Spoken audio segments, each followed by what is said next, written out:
episode 4 of our It Is Pause, It's Easier Than You Think. And I wanted to talk today around heart talk, heart to hearts, speaking from the heart. Because a lot of people are speaking from their heads, and they're really not really sometimes listening to what you're saying, but already formulating their reply in their head.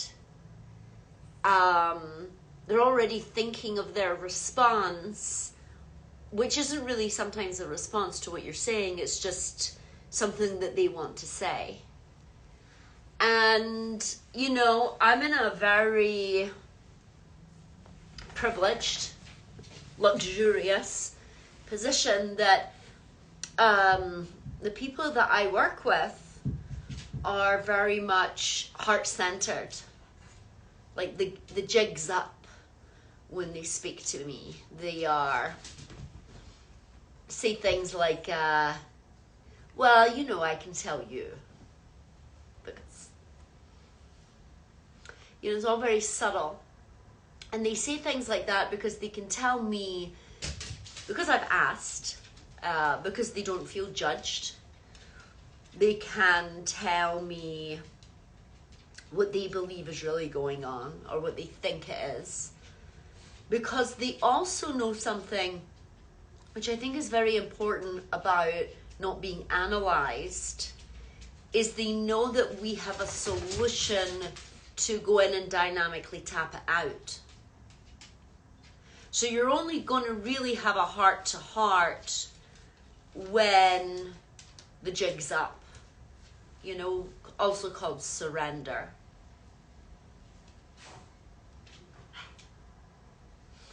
Magic, Archie, you gave up your seat. Magic stolen it.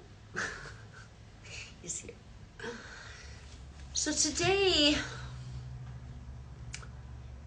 speaking from the heart can be very vulnerable for people. And it's much easier to default into superficiality. Superficial conversations, shallow conversations, dabbling conversations. And there's an energy that has presented itself. Actually, it's Jupiter and Neptune in conjunction. And it hasn't kind of been in this space. I think it's 160 odd years, 166 years. Beginning of photography, beginning of color photography. And Neptune can make us a little kind of spaced out. It can make us a little looking for escapism, sometimes spiritual escapism, and dabbling, tea leaves, tarot cards, and if you're going to have these things done, have it done with people that you feel a connection with, or respect, or they're as devoted to their practice and to whatever they're doing, and it's not like a side hustle for them. So is their heart in it? And being in the heart is that courage, right? It's, it came up on Sunday when I was working with a young girl who had got a diagnosis, and our whole family really needed that lion heart energy, the lion energy that came up. And it reminded me of the lion heart that was placed on the coats of arms. And it was Unicorn Day the other day, and in Scotland we have, because Great Britain joined, Scotland and England joined, there was the unicorn for Scotland and the lion for England, and they were on the coat of arms. And you really have to have that kind of lion heart to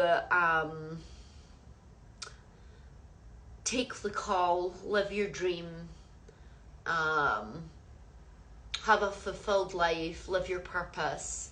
Because sometimes people say to me that they feel lost and they feel like they're here for a reason and they want to do something significant, but their heart's not in it. It's a fantasy. And if you really want to live that life and be deliberate about it, your heart has to be in it. Because the consciousness knows. Spirit, the universe. You know, it's not a 1 foot in the door, 1 foot out the door kind of thing. Because if it was easy, then everybody would be doing it. It is incredibly challenging. It is incredibly filled with doubt, uncertainty, unknown, shade from some of your friends, shade from your family. Who do they think they are? What are they doing? This is so stupid. Get a job. You know, it's incredibly hard to live that life of the unknown and the calling. And but the people that do it sometimes make it look easy because they sometimes don't want to go on and on about it. But I think now is the time to go on and on about it. And the devotion it takes to really be heart-centered and take that call from your soul. Because that's what the microphone is here. It's the soul speaking to you. And then a lot of people will shut that microphone off. And then live in the what if. And then grieve the dream that never happened. Because they didn't take the chance. Because it was not practical. I don't know anybody that I've worked with creatively, and I've worked with a lot of creatives and business people who have launched platforms that have done something through practicality. They did it because they got a download. They did it because they got the message. And they executed it wholeheartedly. Not whimsically, not willy-nilly, not half in, half out. They did it with their whole heart. And when you do things like that and you become original, you have to become quite frank in your decisions.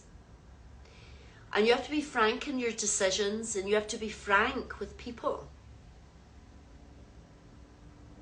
You have to be frank with what your choices are.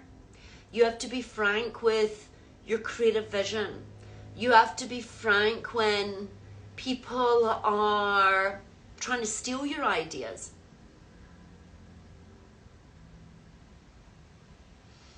And that's a heart-to-heart that sometimes you have to have with yourself. Why am I telling these people my ideas and then they go and do it? That happens a lot to people when they first start out.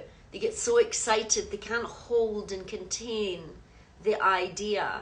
So they have to blurt it out to everyone. And then someone inevitably goes and does it. Because they thought it was a really great idea. They valued it. And sometimes you don't value it. Someone earlier was on the live and their name was Mojo. And I think that's very apropos for today, because if you think of it as your mojo, some people try and steal people's mojo. They want your mojo. But if you don't know you have a mojo, if you are flippant and glib about your connection, glib about the space that you're in, glib about joining up for ceremony that is glibly done, then those things can open you up to energies that are maleficent. So the message I had got this week was this being less glib about your practice, about the people you're choosing to practice with, the people that you are sharing sacred space with. You know, sometimes people put as much diligence into looking for a new hairdresser or nail technician than they do the person that's spiritually guiding them in a ceremony or a goddess retreat. And that is something that we have to be less glib about, and really kind of know in our heart that it will guide us, and listen to that heart and really give our heart the microphone of what our heart needs and what the heart is calling forward. Because there is this vibration that is now here in this Jupiter Saturn conjunctions, and Saturn really is about get to work with your practice, be less glib. Are you all in? Are you in it wholeheartedly? Oh, did you not realize? Well, you know now. And it takes a lot of heart to be connected to the soul. And because sometimes it tells you to do things and go routes that, you know, you don't want to do. But then you have to ask yourself, what is it that I'm withholding? What is it that I have to have courage about? What is it that I need to open my heart about that I'm not? I'm using my mind to figure people out. I'm using my mind, you know, because when we use our mind, we always attract the salesperson. The seller always comes. The carny. If you've seen Nightmare Alley.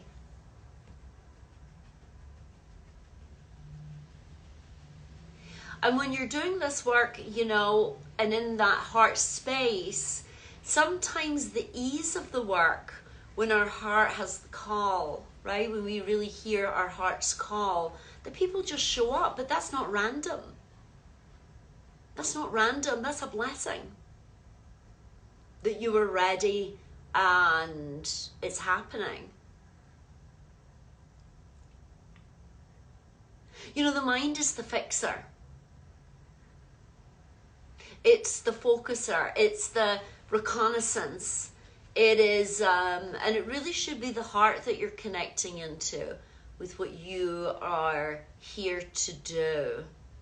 You know, a lot of people are feeling that right now. They're feeling a little lost.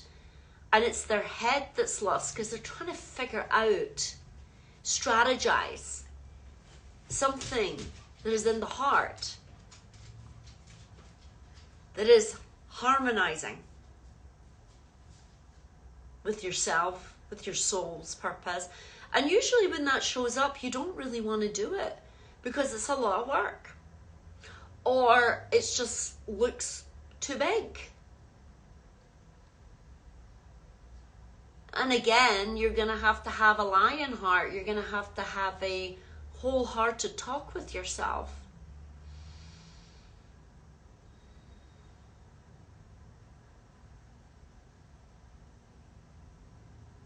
And sometimes we think that everybody's going to be so excited. Or naivety.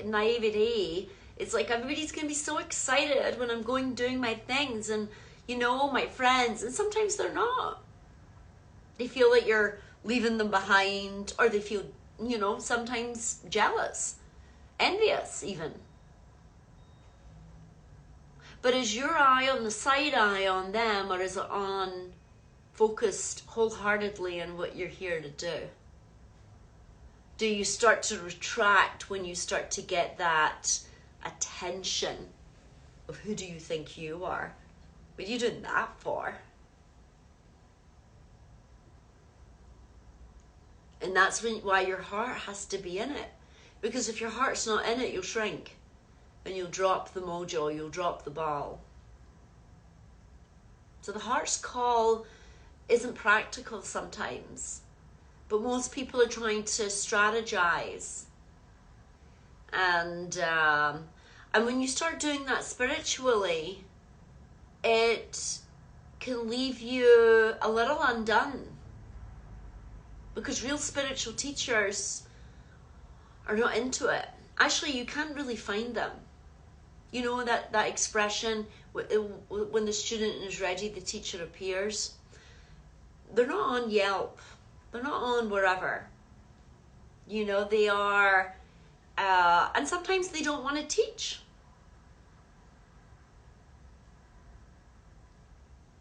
Sometimes they refrain. And it's understanding that there is another, you know, I know temples and places that if you don't know they're there, you're not going to get in. They don't exist on a map. There are teachers that if you don't know who they are, they're not there.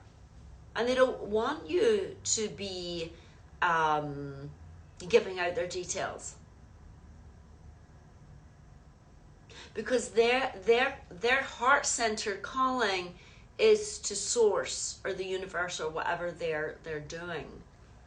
So whoever shows up is interesting for them, because it obviously came from the consciousness or spiritual consciousness.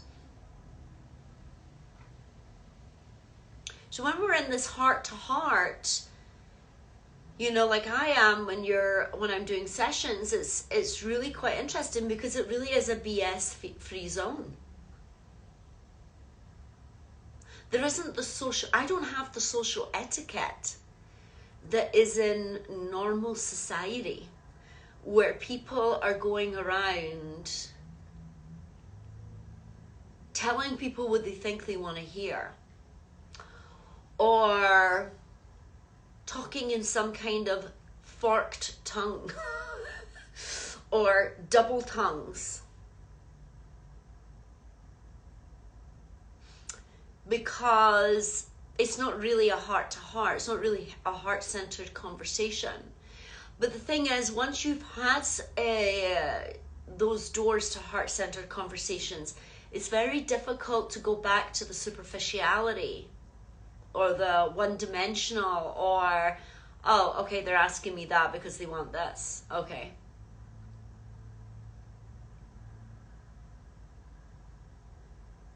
So really having those conversations that are, you know, where am I having them? Are you having them at all? Are you dehydrated? Is your soul dehydrated from real conversations? Or what is at the heart of the matter?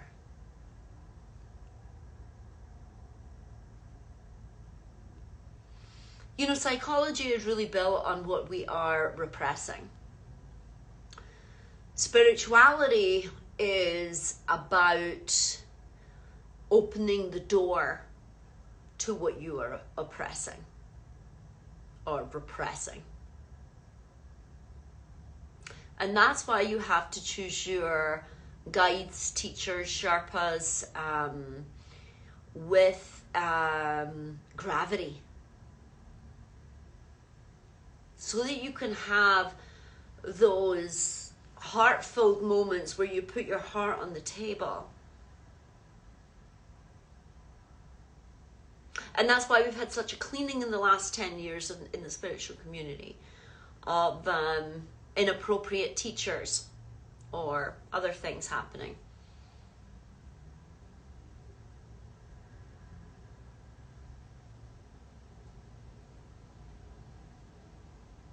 So when you start to kind of do your due diligence of, this is what I want to do, but these are the things that I have to overcome. Because as I said earlier, if it was easy, everyone would be doing it. But there seems to be like a bypassing of that's inconvenient for there to be challenges and things that I have to collapse and neutralize and get over and overcome, that I'm not willing to do. I just want the prize. I just want to be at the destination. Well, that's not a spiritual journey. Whoever's selling you that is a salesperson.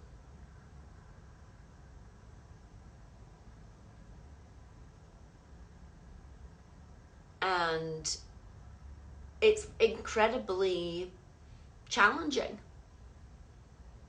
because I don't want to diminish some of the things that some of my students have had to do and clean and what, you know, to be where they are at. It takes a lot of dedication and a lot of work.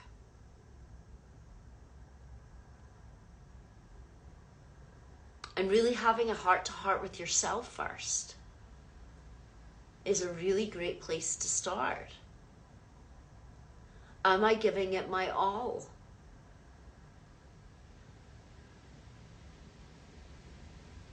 You know, am I really doing what I said I came here to do? And if I'm not, then where is it that I need to clear that wholeheartedly? So it's really kind of calling for you to be in this space, and it's a sacred space. It's the sacred heart of treating it like it's life is your faith, is your religiousness, religiosity.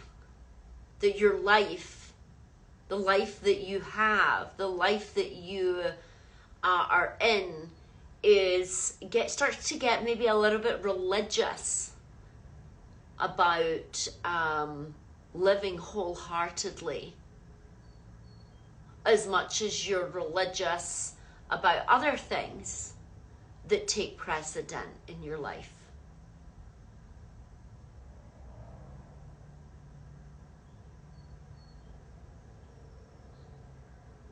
But it has to be in a kind of devotional space, you know, really kind of getting very clear about what that is. Because when we start to make spirituality hip,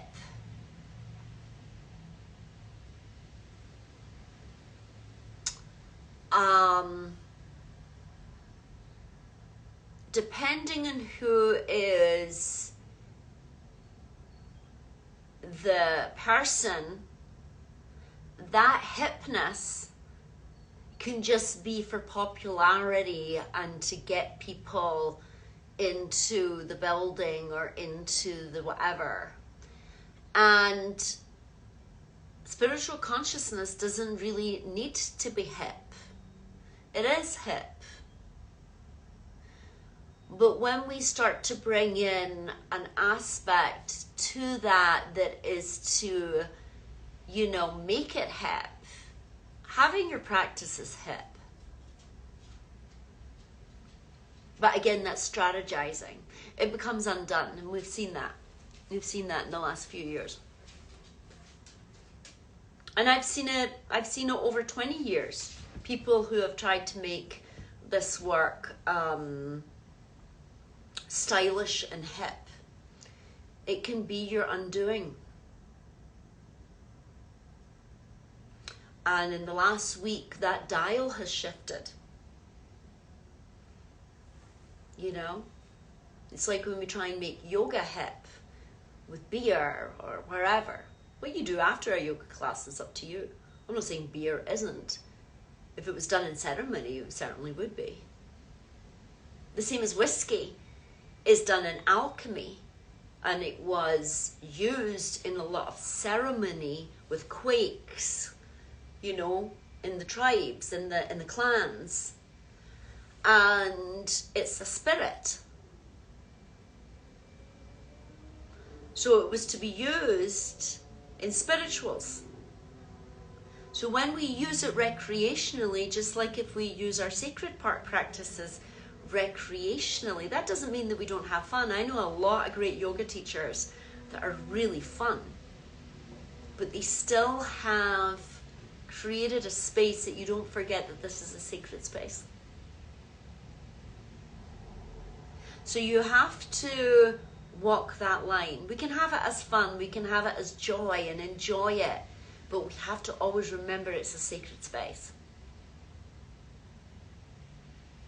You know, when you walk through a Tory gate, when I was in, I went to the Hamptons last year before I went to Salem to students, and we passed this cemetery, and I said, that's really interesting, that cemetery. And she'd been in it before, and she said, why? I said, because that cemetery has a Tory gate.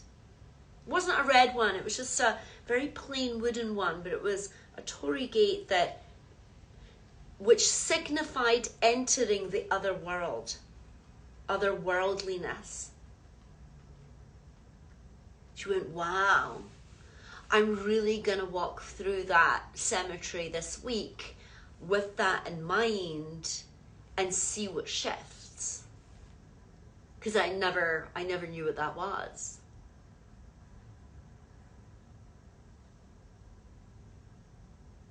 Even when you enter nature, you can really encounter nature in a different way when you feel the sacredness of nature and the call of nature.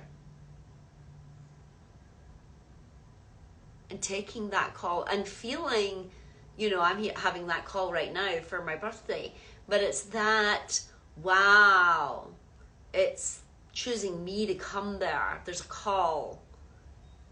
And it having gravity for me, not in a serious way, but in a wow, that's cool, that's joyful for me. So it's just looking at things slightly differently and having the heart resonance and trusting the heart, being connected to the invisible. Because that's really what your heart is there. It's the rudder. It's taking you through the invisible, the unknown, the uncertainty. And you need that when you take the call. But I think people are finding it very difficult right now to be in these superficial kind of conversations that society has taught us to have. These numbed out scripts that we all run. That you come away from people feeling that you were just saying a script and they said a script back. That it doesn't feel very heart-centered. You know it when you feel it. And being able to ask, you know what, I really want to have heart-to-hearts.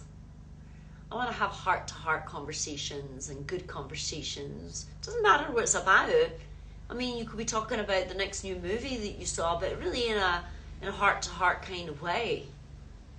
And kind of going off script. Let's go off script. Things get a little bit more interesting when it's off script.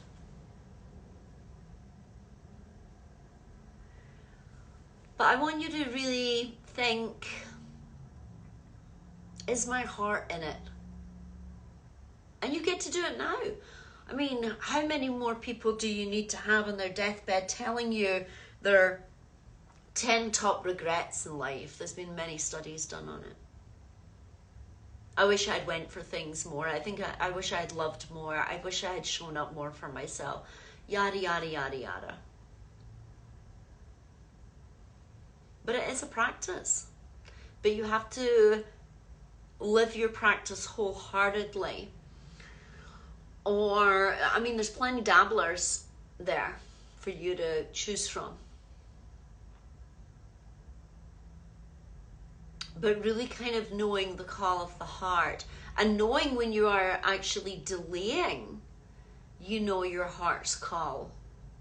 That can also be something because, you know, we've all done it. We've all deliberately delayed what we know we need to do, and we don't want to do it because, oh, we know it's going to be like a lot of work, or we know it's going to be. But then when you're in it, you're like, why didn't I do this sooner? Such a conundrum.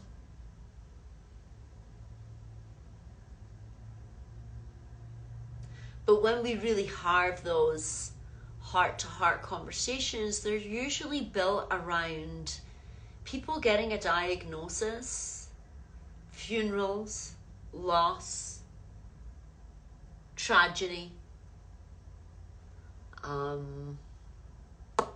wake-up calls.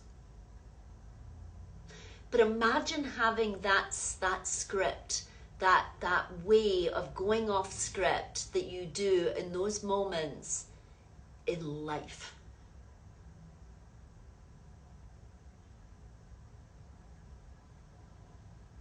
The things that you really want to say, maybe do that today. Something that you really want to get off your chest, or something that you want to tell someone, you know, what they mean to you, that you don't want to wait till they're dead and you're sending a sympathy card. Or you want to, you know, not wait till you get the diagnosis to start living your life.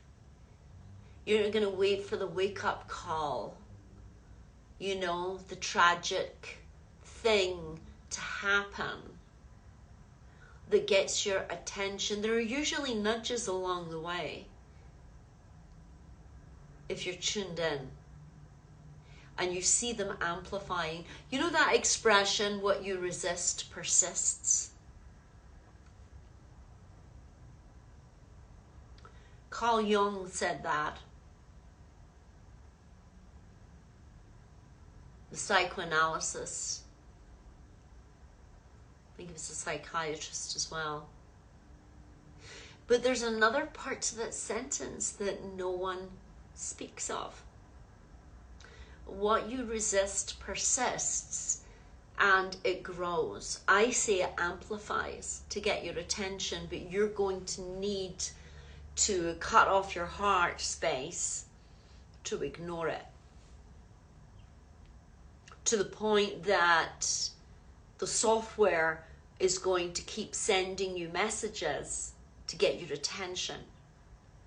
So you can either take the little boop, boop pings, or the little hey, hey, along the way and say, okay, I'm going to do it. I don't know how I'm going to do it. But I'm going to be all in. And you know what you need to be all in. I don't need to tell you that. You just don't want to do it. So maybe write down all the things that you don't want to do. And there's your list. And then say to whatever you believe in, life, if your religion is your life, the universe, spirit, say, okay, I don't want to do any of these things on the list. Can you help me with my resistance to doing these things on the list? Start with that. Can you help me find a way into doing these things on the list that I don't want to do in a way that's more joyful for me?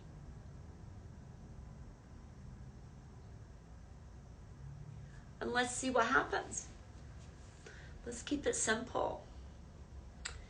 But let's get into that heart space, because there has been a upgrade in the consciousness that is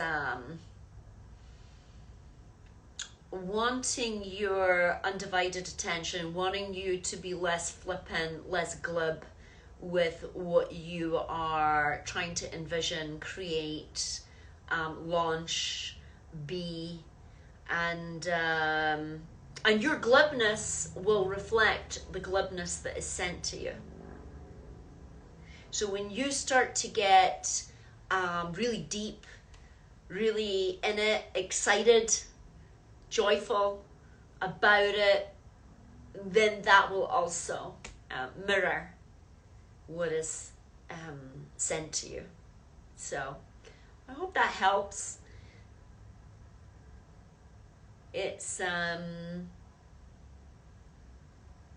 time that is really churning us and you can look at it as many different ways, but I think there's a lot of opportunity here for growth, and that doesn't mean that growth is easy, as we said.